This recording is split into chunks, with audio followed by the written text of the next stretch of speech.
What's up, everybody? Welcome to another episode of the BREWtally Speaking Podcast, the official podcast at MetalNexus.net, where you can get all your show reviews, concert photos, and so much more. And with me, as always, is Daniel Terry. How are you doing on this fine wintry evening for yourself? Oh, I'm doing fine. I actually had to run outside to get my laptop earlier in the snow. I ran bare feet in 8 inches of snow, and because I was like, I'm only going to be out there for a second, and I'm so Missouri Hoosier that I'm just like, yeah, it's fine. And but I am snowed in. Don't know if I'm going to work tomorrow or not. It's been snowing for 2 days. I'm not sure how much I can take. Yeah, it's kind of interesting. Usually, here in Michigan, we get all the snow, and right now it just looks like a rather chilly fall evening. Not a whole lot of snow on the ground. So, yeah, that sucks for you. Yeah, it does. But, we're going to make the best of it. We're going to do a brand new episode. We have Jyrki 69, the vocalist of 69 Eyes. I know a lot of you may not be familiar with the 69 Eyes, but they are one of my favorite import bands of the last 20-some-odd years. Basically, the 69 Eyes, for those who may not be aware, kind of came in at the same time as, him. Very much influenced by being tagged as one of those Bam Margera bands, when he was the poster child for anything cool in the late 90s, early 2000s. This band just, if you're into goth music, if you're kind of into a little bit of light industrial rock, kind of pop rock, basically anything that you could be into as far as the rock genre, I think there's a little bit of something here for you. So when this came across our email, I was all about it. Dan, I don't know, you probably have no familiarity with this band, I would assume, right? I'm not too, I've heard of the band, but they've never really been a band I've paid any attention to at all, to be honest, outside of this interview, which makes me sound like a jerk, but I am a jerk, so here we are. I think that's kind of the nice thing about sometimes doing this podcast, and especially given the fact of this being a band that I'm very much into, I don't know if a lot of people know this about me, know how big of a Him fan I am. I'm literally staring at a Him poster right now from a concert I went to, over a decade ago at this point. But something that, the late 90s, early 2000s was kind of an interesting time frame for getting into bands. You recently were talking on Discography Discussion about Rammstein and, the significance that band had as an international band on the U.S. markets and so forth. And I think Him was kind of interesting because there really wasn't anything like Him that had come around in the States and kind of blown up kind of out of nowhere. But granted, very much like 69 Eyes, by the time most mainstream U.S. audiences were finding about Him, they were already 4 or 5 albums deep, had been around for a decade plus. Same thing kind of happened to 69 Eyes when their big crossover record here in the States, Devils, came out. They were already 10 plus years into a career. They had a sound that was undeniably them. They were huge everywhere other than here. And for a fan of, Dan will appreciate this, importing CDs. Right? Yeah, no joke. What'd you pay for your first one, $28? Oh, no, dude. Back when I was buying these records, I remember my parents going to Florida right when Love Metal came out for Him. And I think for the import version of that, because they weren't signed to a label here in the States, I think they paid about $30 for it in store. Just about every record of Hymns and 69 Eyes and stuff like that I was buying, I was probably spending about $30-$40 for a CD. Yeah, and there were some that could go over $50. I remember my first In Flames album was $65. It was the Jester Race. I knew it. I knew it was Jester Race. Yeah. And, that cost me a pretty penny. And that wasn't even a new release. I got the Jester Race because it wasn't the new album, and I got a few bucks off. Yeah. That's kind of the thing that's interesting looking back on this. I think, for me, this meant a lot to me because it reminds me of when you had to be an active participant in the fandom of a band. And being into bands from overseas when the internet just was starting. Riddle me this, Dan. What CD did you buy off of eBay that you thought was going to be the import that you were buying, only to find out that it was not what you actually thought you were buying? How many times did that happen to you?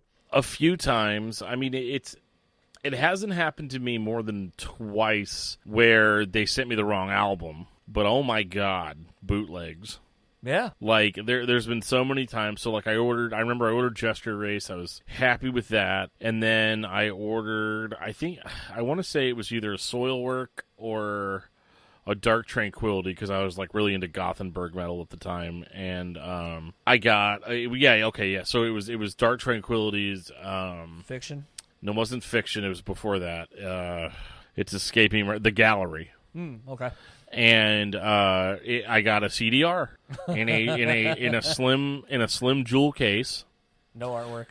No, it had artwork. Well, okay, so like on eBay, it was a picture of the album, the actual album. And if I had been reading the small print, it did say that it was a copy. And basically, so I thought I was getting the regular CD. Didn't really think much about it. So I get a CDR, and like it's like 2002 inkjet color printer quality, like back whenever you had a digital camera, you had to like plug your camera into your computer and pull the images off. Yep. And they were usually like severely low quality.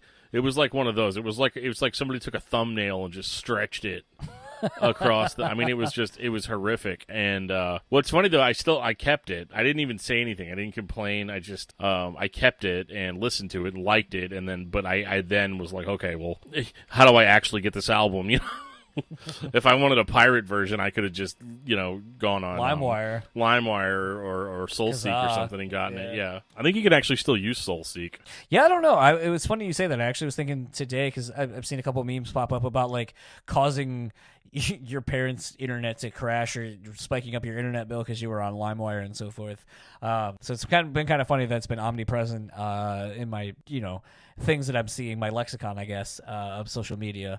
But no, like, man, 69 Eyes. It's funny, when I got done doing this interview with Jyrki, I texted my ex-girlfriend, who I was dating at the time, when we went to Detroit to go see these guys. And I was like, so I know you may or may not remember, but like, you remember when we went to go see 69 Eyes? And like, I just talked to the singer for the podcast, and she was like, oh my God, that show is wild. Like, there was like nobody there. And like, it was, it was just funny because it's like, it's a shared memory where I was like, hey, I'm saying like, hey, thank you for taking me to that show. Cause like, basically after that, they did a tour with Cradle of Filth, and then they haven't toured the States since. I mean, they did a really short run in the beginning of this year, but I mean, it's been like over a decade since they played the U.S. So like, I got to see one of the first and few. So I like basically was texting her like, thank you for taking me to that show, because like that's one of the few opportunities I would have had to have seen them.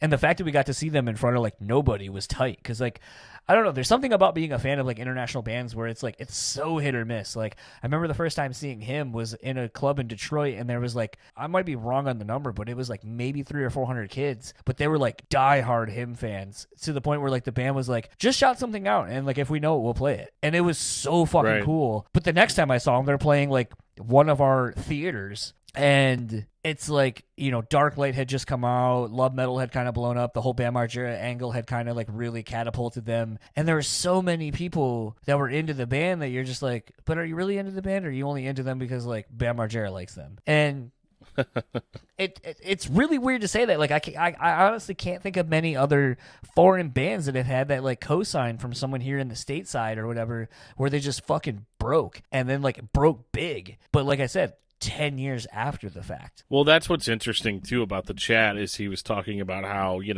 the first time they came to the States, everybody's like, you got to strike while the iron's hot. You have to be, you have to be personally, you have to be really involved, stay relevant.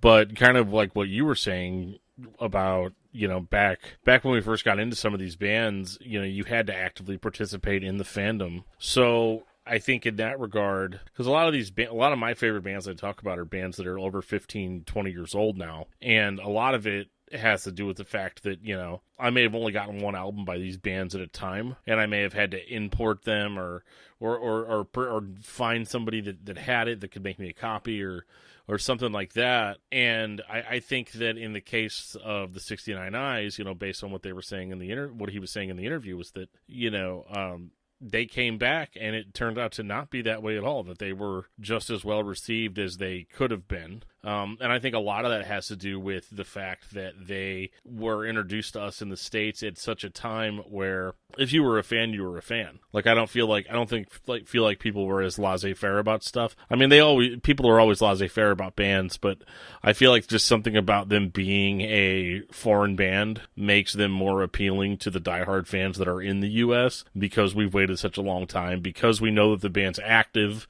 we know that the band's never gone away. So I think, if anything, it just hypes it up more whenever they do come back. I think that's the interesting thing, and it's not something that happens too often anymore, is the reverse. Like, most bands, when they break in the U.S. and then go abroad. But for some bands, they break abroad, and it's really hard for them to crack into the U.S. So when they finally do, like you're saying, it's kind of it's interesting to, like, I mean, it's interesting to me, like, you brought up In Flames. I remember I've seen In Flames a couple of times over the years, and it's interesting to think of a band like that only getting bigger now, where they're huge everywhere else, but it's like, oh, but they didn't break here. They didn't, they did their touring, but like they didn't start here. Same with Soilwork. Like, they didn't start here. They don't tour a whole lot. So when you see those bands tour here, it's that, like, scarcity drives up the desire to see them, where it's like, oh, I don't know the next time I'm going to get to see this band. And I think that kind of works to some bands' advantage. Whereas, like,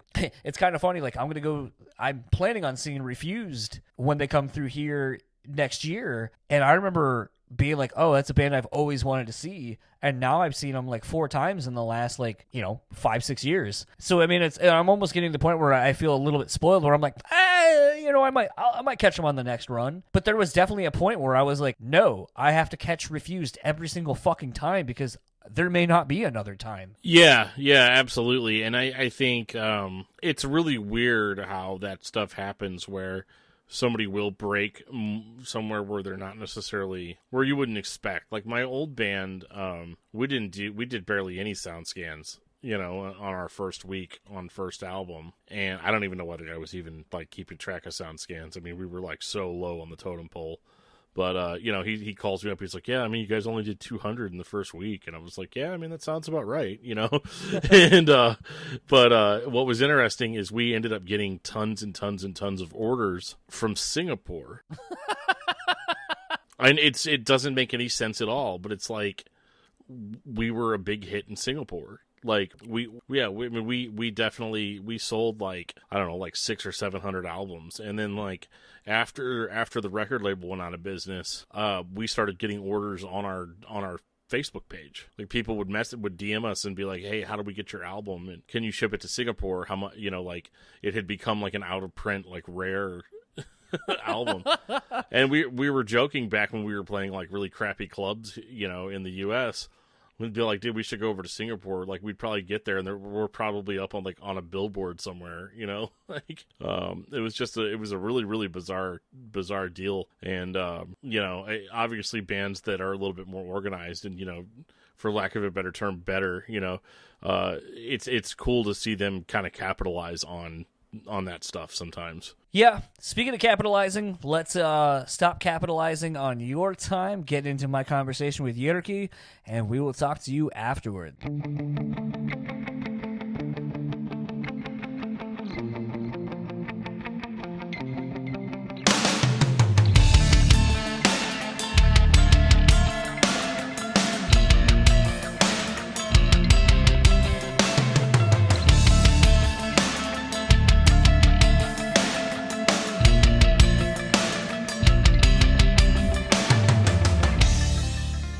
I have the pleasure this early morning for me, early afternoon for him, but of Jyrki from the 69 Eyes, vocalist. Their newest album comes out this September 13th, or Friday the 13th, as it were. Album is called West End. I want to say, first off, 2 horns up. What a fucking great way to start the record. Holy shit. Yeah, thank you, sir. It was like ever since the beginning I heard that song.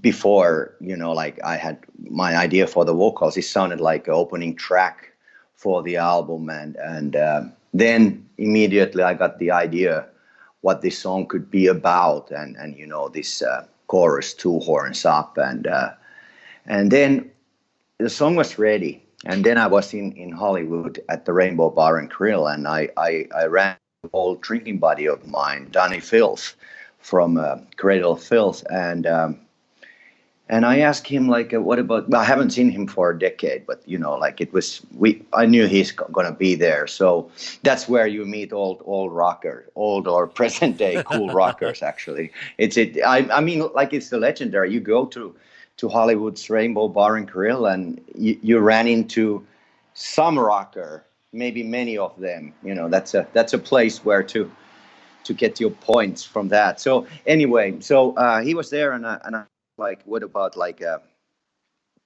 you know, doing feature on our album? And we had the song called "The Last House on the Left," and I had met Wednesday 13 earlier, and he agreed to be featured on that track, and he wrote the lyrics.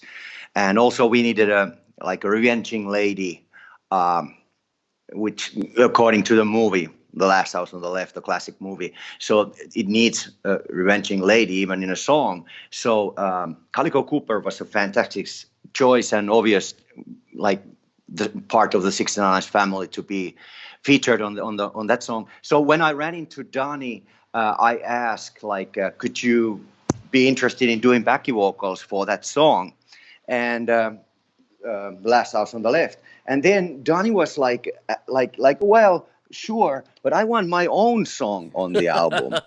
and then there was a positive kind of new situation. I wouldn't say problem, but new situation. And then you know, like, I was scratching my head a couple of days later, and then our producer Johnny Lee Michaels had the idea, like, all right, why don't we have Dani Filth on Two Horns Up, because that's a perfect song for him. So that's how it goes. So there's I already explained what's behind The Last House on the Left, that song, and then there's this opening track, Two Horns Up, which has Dani Filth as a, well, it's a duet. It's a rock and roll duet. I wouldn't call it a bromance duet, but it's a duet with two drinking buddies telling you how the things should be done and handled. I definitely think it's interesting, some of the collaborations you've done over the discography that you've put out. I mean, it seemed like for a while there, Villa from him was someone you would just constantly go to. So seeing some of these other names, you know, Wednesday 13 and Dani, who are kind of more in style, a lot heavier, I would say, but they're kind of helpless romantics and very melancholy, which I think is something that kind of is touching, has been touched quite a bit on your previous albums and so forth. So I think it actually fits really well, more than people might think. Thank you. And we have a long history with both of them. Like, I've known Dani Filth for some 25 years, Wednesday 13, probably like 23 years or something from his Murder Dolls days. And we've toured with them. The 69 Eyes has been touring with both, like with Wednesday 13, numerous of times in Europe and in the States, and we did with Cradle of Filth, already legendary debauchery tour, like 2004. I remember.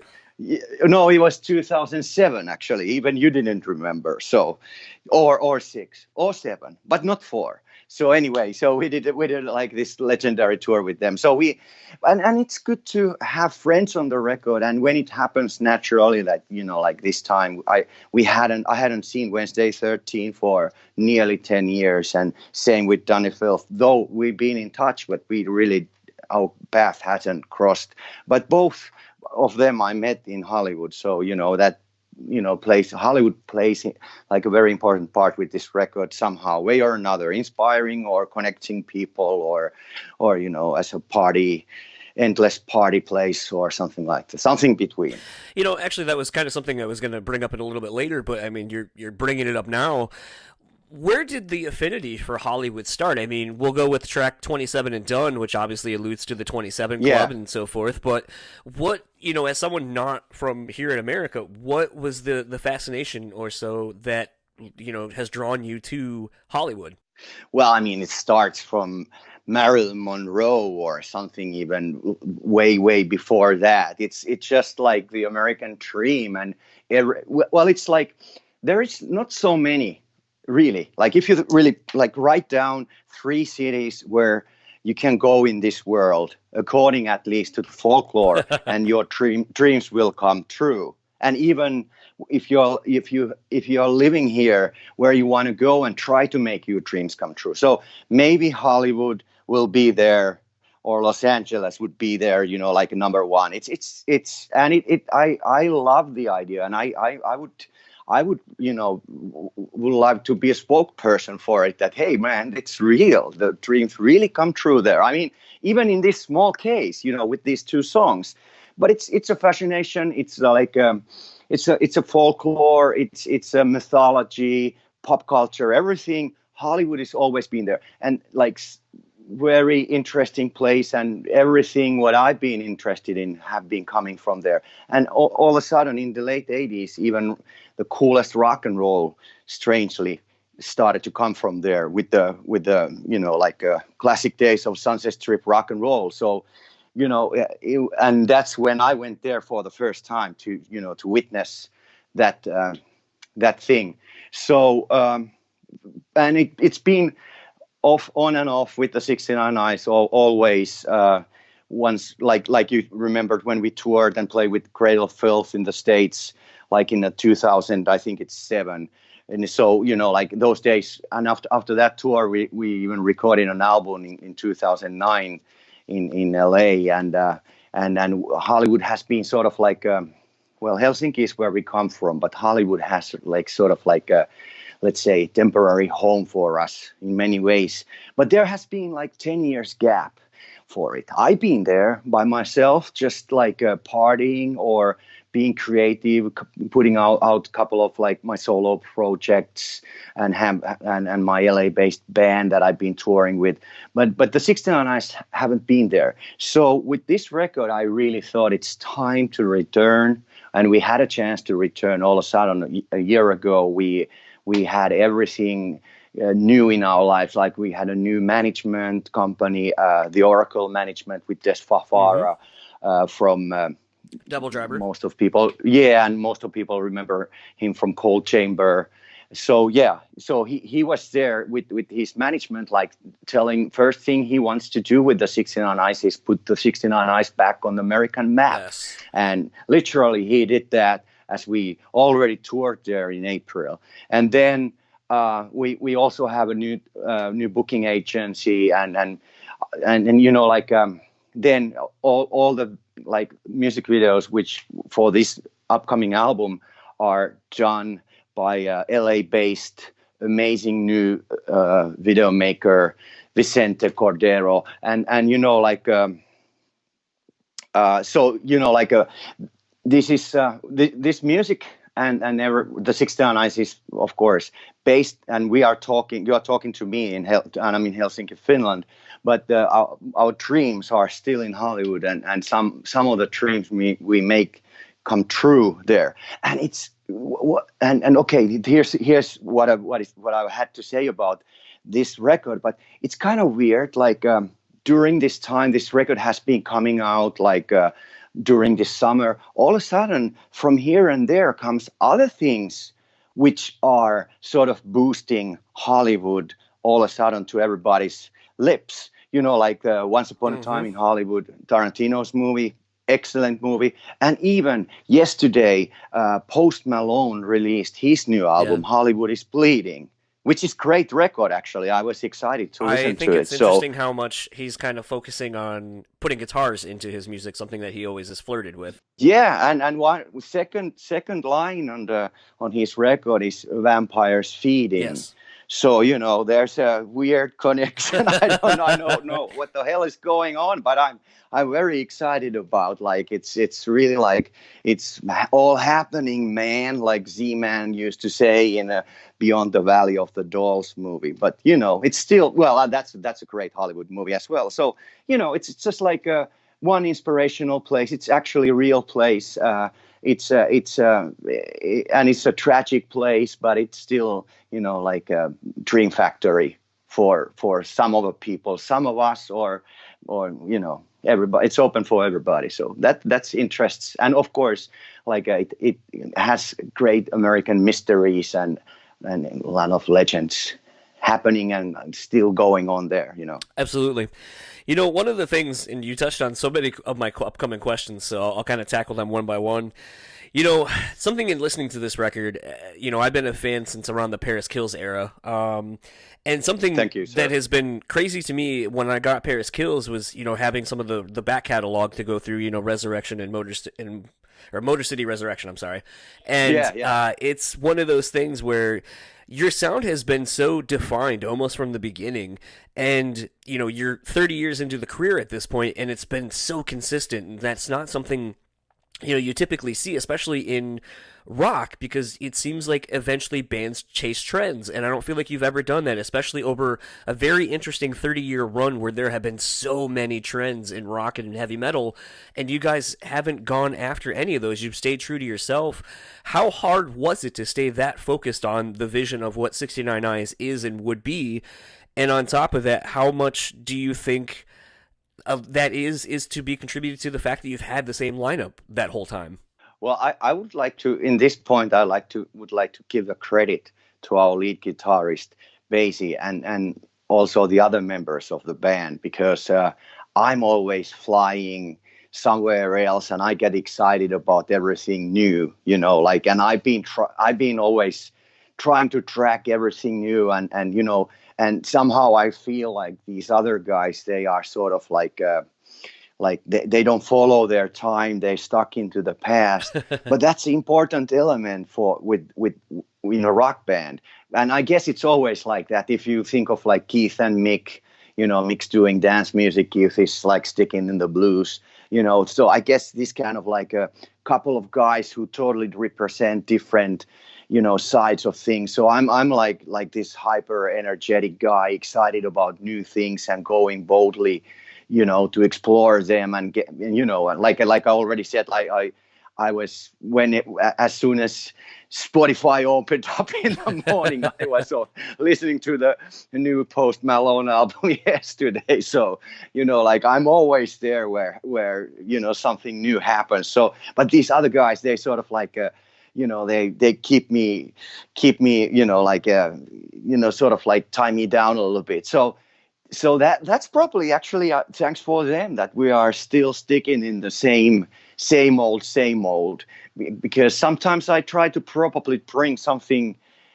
which doesn't fit for, and you know, like on the other hand, we have some other musical projects outside of the 69 Eyes, like the rest of the band is actually playing 77 punk and hardcore punk at their lesser time in you know, occasionally here in Helsinki, and our drummer has his weird hard rock 80s hard rock dreamy band happening once a while, and I'm having my rockabilly band, the 69 Cats, once a while, you know, like, and actually, you know, it might get active soon. So we learn to, even though the 69 is open forum to, you know, to do whatever music we like, and then we're very, it's not the certain sound that we represent, but still, you know, we have these other side things to put our energies in them and not get frustrated why the 69 Eyes doesn't, for instance, play hardcore punk or something like that. So, you know, that's one of the things. And like I would like to really give the, you know, it's the rest of the guys who sometimes, you know, keep my feet on the ground as well. But actually, I want to ask you a question. As you mentioned, Motor City Resurrection, which I thought it was, I really liked like that expression when I came up with it. What do you think it meant when I had that? The expression Motor City Resurrection? What do you think it is? So here's the weird thing. I live in Michigan, so okay. Detroit. All right. Detroit is not far away I'm in Grand Rapids. Yes, so Detroit's like 2.5 hours away. So cool. To me, at the time, which granted, when you put that out, you know, I was still kind of young and hadn't really had many adventures in Detroit and going to see music. I kind of looked at it more in kind of how you were talking about Hollywood and how it has this mysticism and romanticism about a time, you know, of legends and so forth, and that's where you go to make it. Detroit is, for lack of some people may agree with this, they may not. Detroit is one of those places, if you are a rock and roll band, that you go to prove that you have your shit. Like, if you want to make it, and you want to make it as a rock and roll band, that's the proving ground is Motor City. I mean, you look at all the legendary punk rock bands, even Absolutely. Motown and all that kind of stuff. Yes. It is where music has had such a rich history. So to me, perhaps it was a thing of kind of that same thing of like where Hollywood has kind of been influenced in the song titles and lyricism of your band, that I kind of took it to be more of, we feel that we're at this level of bringing back this punk rock kind of sound that's been missing. So it's almost like the resurrection of that era of rock music that hasn't been happening when you put out that record. I could be completely wrong, but that's kind of how I've always took it. Yeah, you're completely right. It actually, I was thinking of that back then because obviously we were very influenced by all Detroit rock and roll, MC5, Iggy and the Stooges, all these bands and all that sound that came from that era. That was very influential for us. So we call it Motor City rock and roll. So obviously that has something to do with it. But also, if you remember the movie The Crow, yes, happened there. So Motor City Resurrection could also be like the, portraying when Eric Traven comes up from the grave. Okay. So, yeah, I definitely forgot about that. Yeah. So because in one of the scenes of the movie, when the bad guys are talking to each other, they are calling each other like Motor City motherfuckers. Oh yeah. So sorry about the bad word. No, you're good. So yeah. Thanks for the answer. I'm glad you got it, and it's nearly right. It's somewhere between there. But I just like the expression, and it's something to do with the Crow, something to do with the, Motor City rock and roll.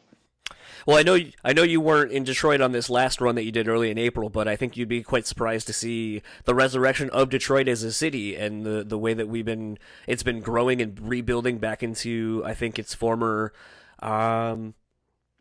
self of being a place where people want to go and experience live entertainment and art and all that kind of stuff. Cool. Like it's like last time I've seen Detroit was only in a movie of the what's the movie called? It's Jim Jarmusch movie. This vampire movie where they go in the night to find Jack White's house. It's Only Lovers Left Alive. Okay. Yeah. I was gonna say I've heard of it. I didn't know. I haven't seen it yet. Something I kind of want to talk about with this new record actually is you've kind of done a rather, I think, adventurous project of looking back on 30 years of the band. It's going to be a DVD documentary that accompanies the deluxe edition of the CD. How interesting was it to look back on the career that you've carved out for yourself while you're in the midst of doing this new thing as well? Oh yeah, well, it happened this way. I first of all, it's all to thank for Des from our new management, because I was thinking of not talking about like our 30th anniversary at all. I thought like let's release new music and be quiet about how long we have played. It's kind of embarrassing, all right? And then Des comes into the picture like, what the fuck, you're so amazing, cool, legendary band. Your fans will celebrate that you have been playing 30 years. You have to, you have to talk about it as well, and you have to put out a documentary. And I was like, okay, all right. And he really, he gave us so much new energy, inspired us in many ways. But this was one of the things as well that he got us to do. So actually, we first got the album done, and then I started to write the manuscript for the documentary because I wrote it. So, but it's not hard. It's like, if you really look at the pictures of our band, I don't know, maybe it's in my head, but we haven't that much changed. No, not at all. How we look, which is like, which was kind of like, it was also like kind of very interesting as we returned to the States like last April and May, and we hit the stage and we started to meet fans, and then all of a sudden like they here and there they start to tell like, oh, you haven't changed at all. And we're like, what? Like, yeah, well, we know. So it was kind of like a really like a return of the vampires, and also to go to that a little bit, it's like I'm not don't know that much about like music business in the business sense of doing things, and I of course follow and read Bob Lefsett's letter and things like this, and it's interesting to follow what's going on. But it's always like I was told, like when we played in the States last time, 2009, and I was told like, oh, you'll lose your momentum, you have to play there all the time.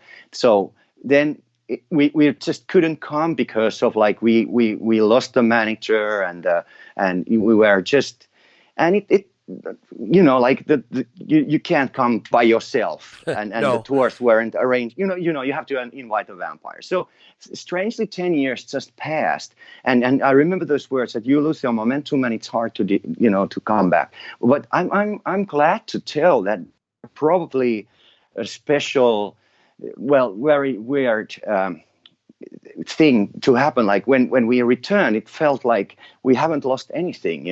Houses were full, fans there were there, like, and they even had, which is like really, I really felt in my heart that they had the albums that we have released between, being in the States, and they want them to get them signed, so.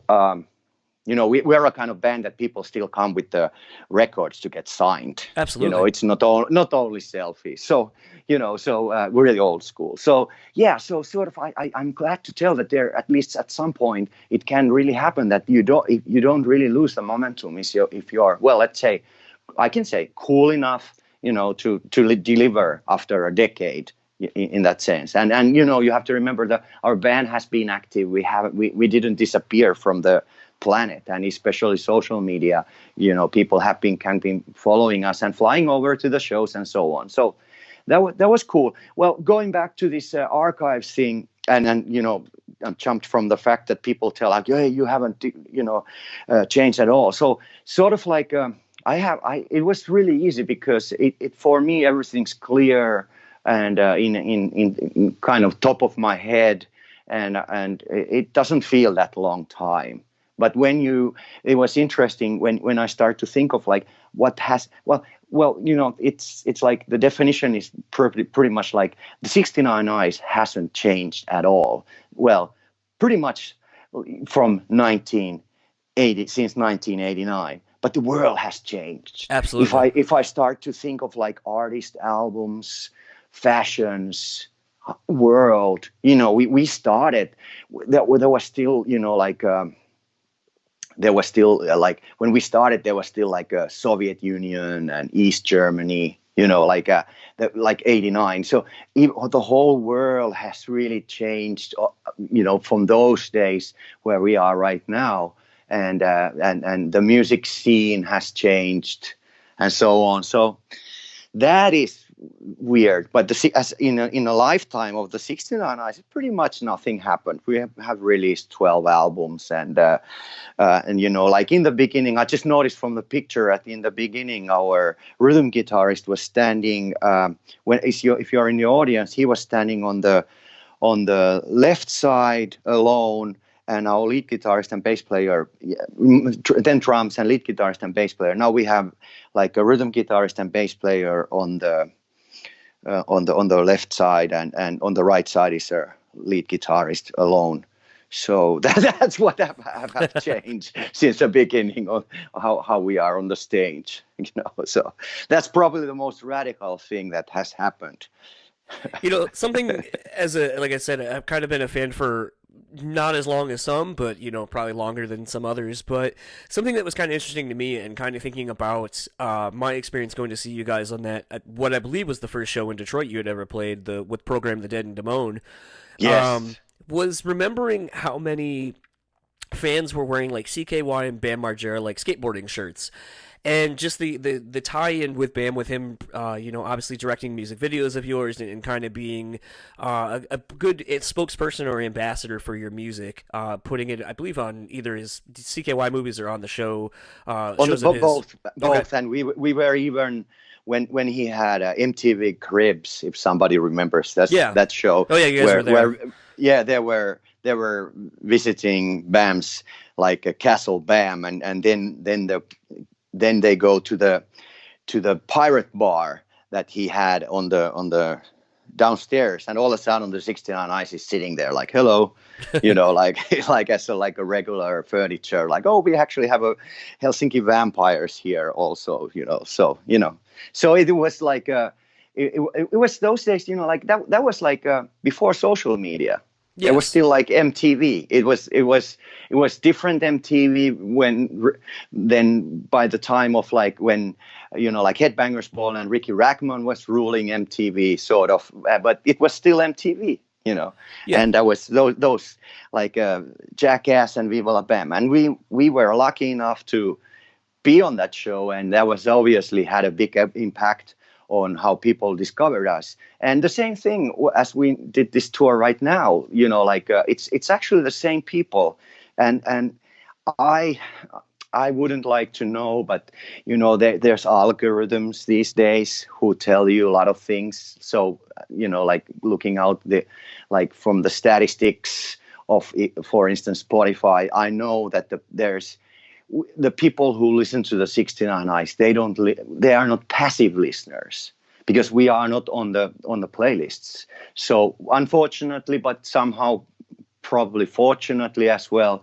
So, if you are on the playlists, like a majority of you will get a lot of listeners naturally, but a lot of your listeners are passive listeners. So they don't know maybe who you are. They don't know if you are playing in their town. They remember the song probably, but they haven't time to check out who was behind that song most of the time. Our listeners are like those who sort of devoted listeners who particularly listen to us, and so that's a hard way to get your listeners, but still, that's based on that we got them already back in those days and even earlier. So, people who come to our shows, they are those people you just mentioned, and maybe even have been listening us even longer, 2 decades, 1 decade. And also, like, as we know, the album comes out in a week, but we already played during the summertime, few festival shows, and now we played here in Helsinki, just like the end of summer show last Friday, and it was totally full house, and a lot of people started. My friends told me, like, did you notice there was like a lot of like really young people at the show, guys and girls, dressed up like rockers or goths. So every time we have new record coming out, there's of course these people I just mentioned who have been listening us for decade or 2 decades or even longer, and also there's also fresh blood always. So that's cool. And last question for you: what does the rest of 2019 hold for you? And I know I'm hoping for another Michigan date eventually. I think it's gonna come. So 2019. It's like we start to celebrate our 30th anniversary by releasing the new record, West End, on like you said, Friday the 30th. I think Jason is even coming to get the album.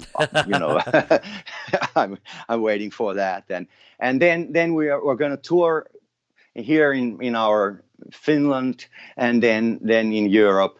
But I can tell you already in the news that 2020 starts with our American tour, and we're going to tour there in January and February, and I think there's going to be some, like Motor City Resurrection on that tour as well.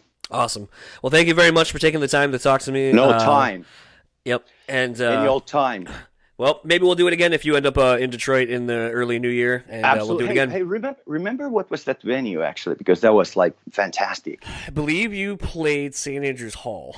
Yeah, it was, like, really old theater. Yes. Yep. Like, fantastic. I got to Google that up, because that was kind of venue we were thinking, like, oh, wow, this looks like the place that MC5 and Iggy and the Stooges were playing. Because, like, part of this thing to being 30 years in a rock and roll band, we're still fanboys, and it's exciting to come to these places that all our favorite music has been coming from. So I don't know. I will check it out. So let's see what history that venue had, but it's already, now it has 69 Eyes on it. Is it still there, by the way? Oh, yeah. Do you know? Yeah. Oh, yeah.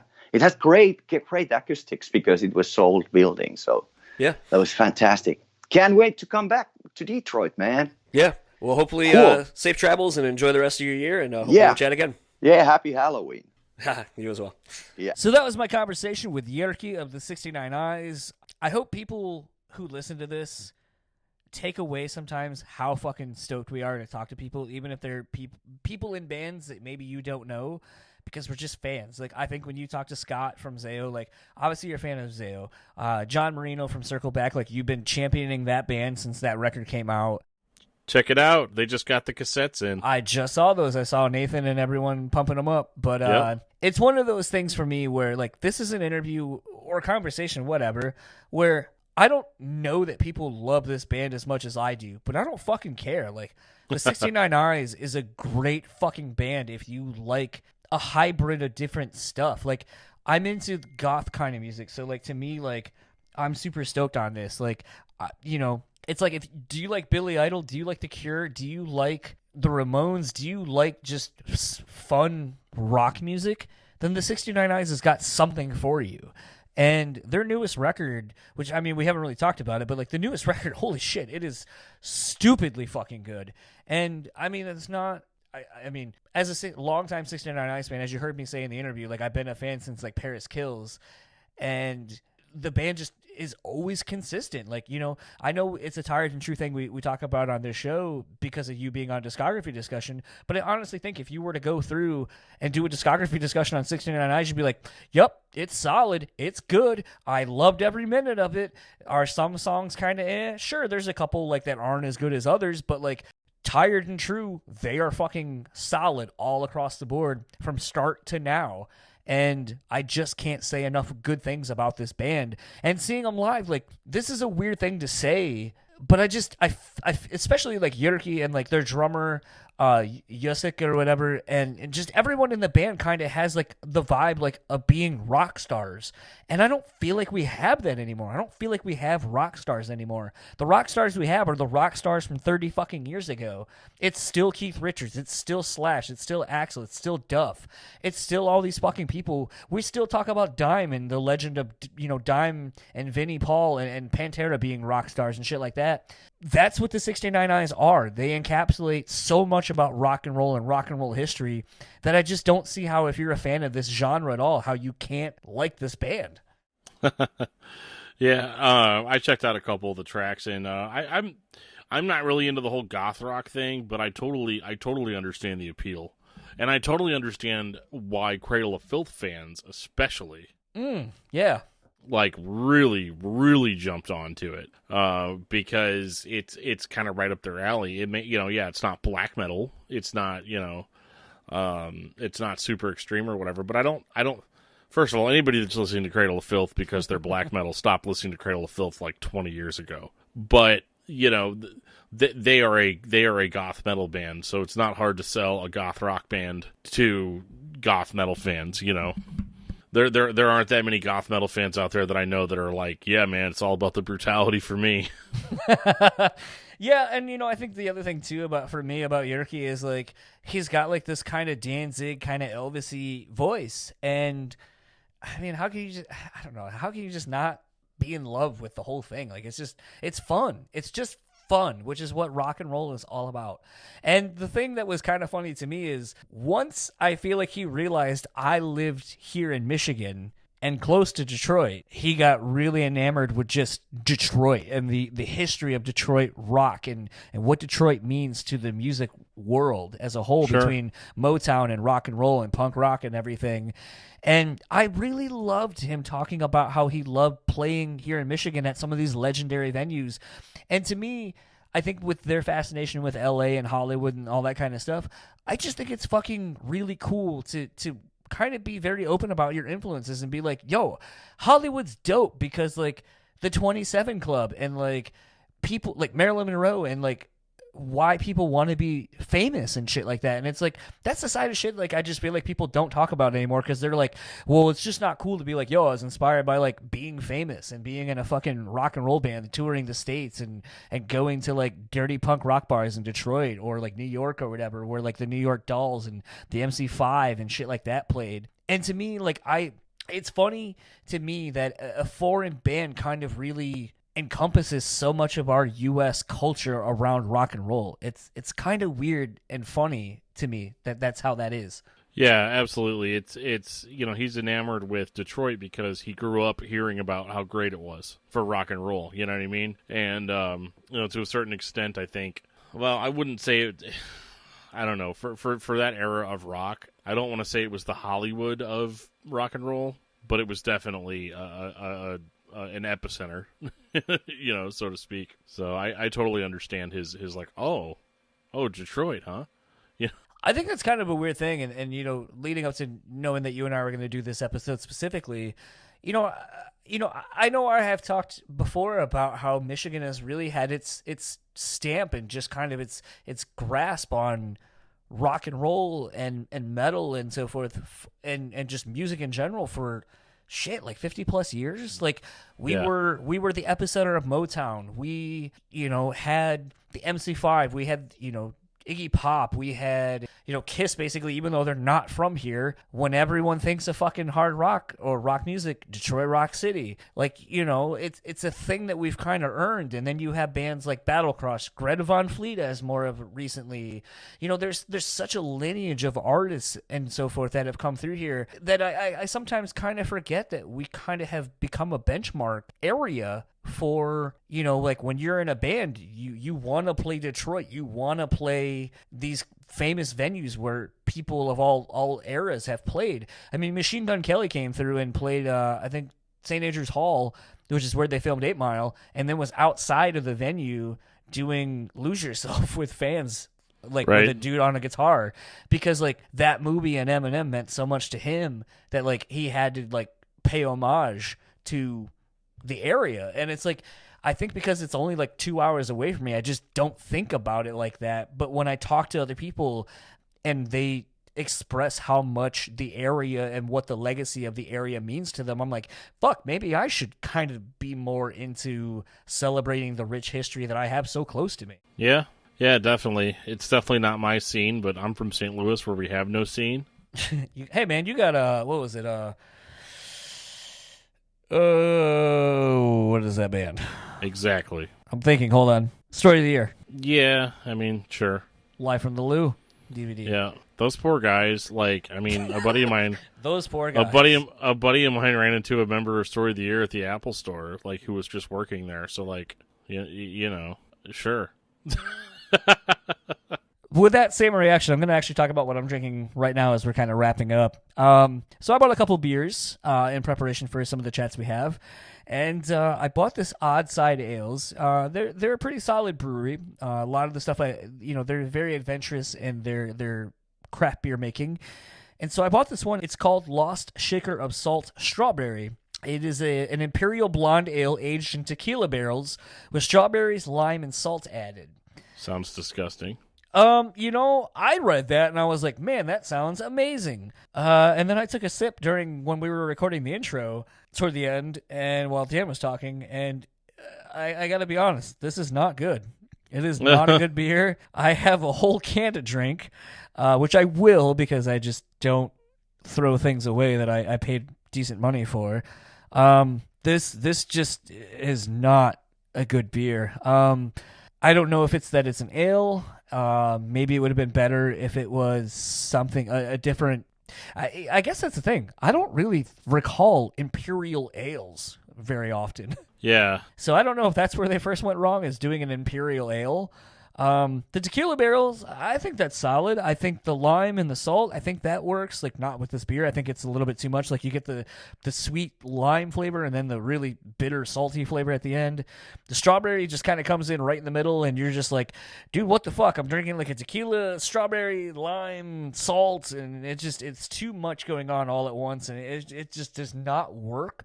I think this wants to be like pour it over a rocks glass with a salt rim, and it's a margarita in a can, and it is not that. So I'm very disappointed with this. This was a miss for me.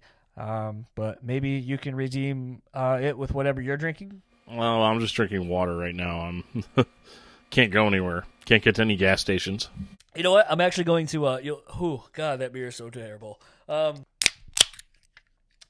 going to open a Liquid Death. Shout out to Liquid Death for sending a couple of cases of their water over to us. I got to send you a couple cans. Yeah, it's not. I mean, it's not like what the cover says, right? So it's not like drink this; it will instantly kill you.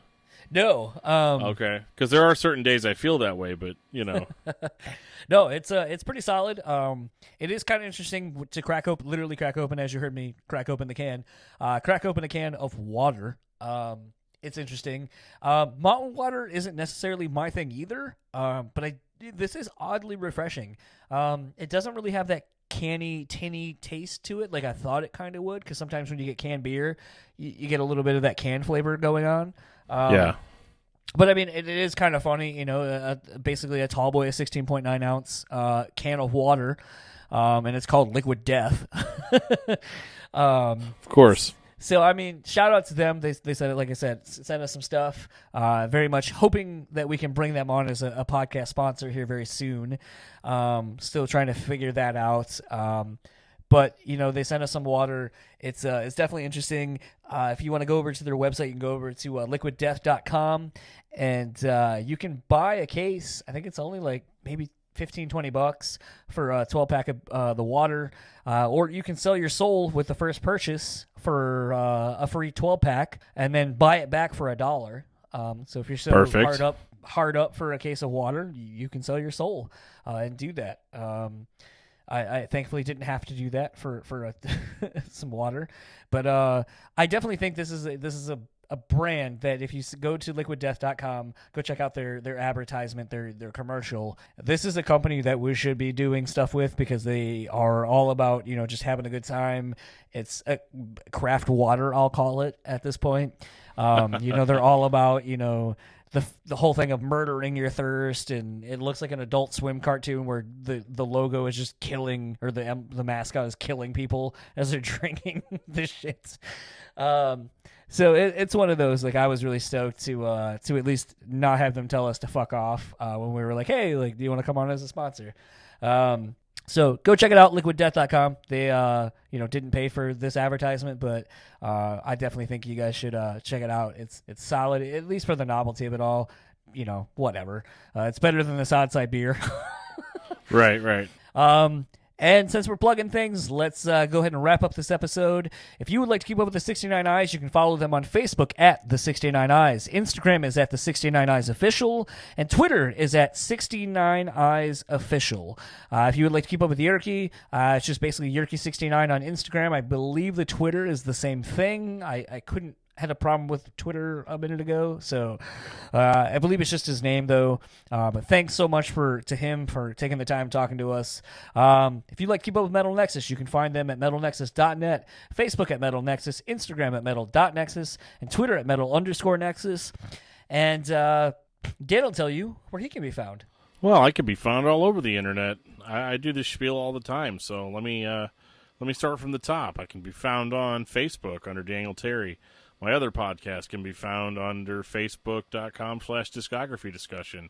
I can be found on Twitter at DiscussMetalDan, on Gmail at DiscussMetalDan. My other podcast page is DiscussMetal.com. Am I missing anything? I'm on Discord. If you want to join the Discuss Metal Discord, we talk about Brewtally Speaking on there sometimes. So yeah, it's a good time. I'm pretty much available to you whenever. And if you would like to keep up with our show's sponsor, The Bean Bastards, you can head over to thebeanbastard.com, get you some delicious coffee. The Shitter's Full Blend is back in stock. That is my favorite blend that they have. I highly recommend it. Buy like 20 bags because once the season's over, that's it. But yeah, head over to thebeanbastard.com, get you some coffee, and let them know that we sent you. Head over to Facebook and Instagram at The Bean Bastard. Also, head over to onpointpomade.com. Use our code BSP15 and you can save 15% off your entire order over at On Point Pomade. Want to shout out Maddie Mullins for sending us some stuff, for coming on as a sponsor for the podcast.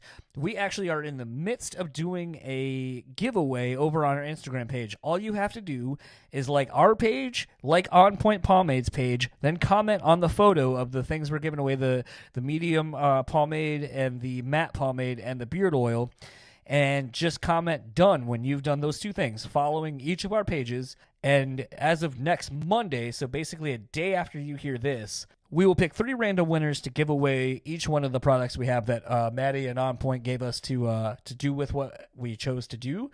And we just figured, it's the holiday season, so let's give you guys some free stuff. So thanks again to On Point Pomade. You can find them On Point Pomade. There'll be links in the show notes. Check that out. We also got our pins in, finally. Thank you, 1979 Designs. These pins came out awesome. We've been selling a handful of them already. I got to send Dan a couple to to give out and use and rock and so forth.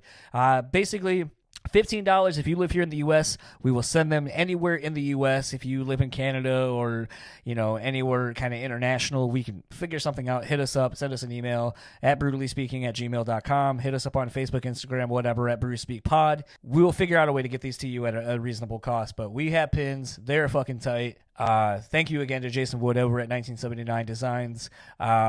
Things are looking up. We're ending our year very strong, very happy with how things are going, and you'll hear all about that in the next episode. For the Brewtally Speaking Podcast, I am John. And I am Dan. We will talk to you all next week.